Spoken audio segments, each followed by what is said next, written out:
Hi guys, so for today's video ay magpapagas tayo dito sa New Zealand. Dito sa New Zealand wala pong gasoline boy. Kasi ikaw na mismo yung maggagas ng sarili mong sasakyan. So ituturo ko sa inyo kung paano nga ba maglagay ng gas dito. So ganito lang po. Get started and then fill. Tapos, ayan, magbabayad na po tayo.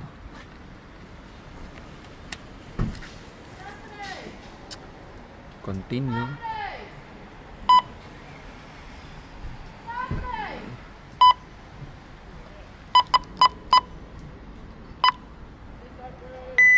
Ayan. Pagkatapos ng nakabayad, pwede na po tayong maglagay ng gas. So ayan, okay na. Yung maximum na pwedeng nilagay is 200. Ayan. So ganito lang po yung paggagas dito sa New Zealand.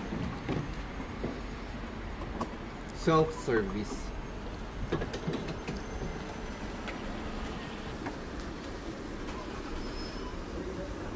Kapag nandito ka sa New Zealand, masanay ka na ganito ka magpagas, guys. Hindi tulad sa atin sa Pilipinas na may mga gasoline boy talaga na maggagas para sa sayo. Dito sa New Zealand halos self-service yung paggagas.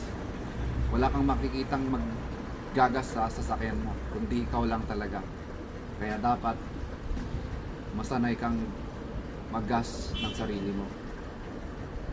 I-full tank po natin to, guys.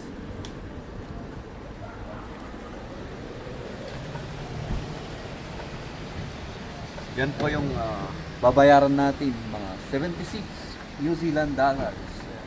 Hindi ko po alam magkano yung per liter, no?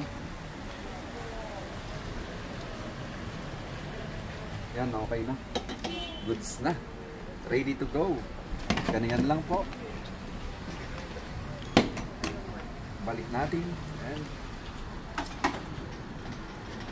siyempre, calls natin ito. Ganun lang po, guys, ang magpagas dito sa New Zealand. Ayan.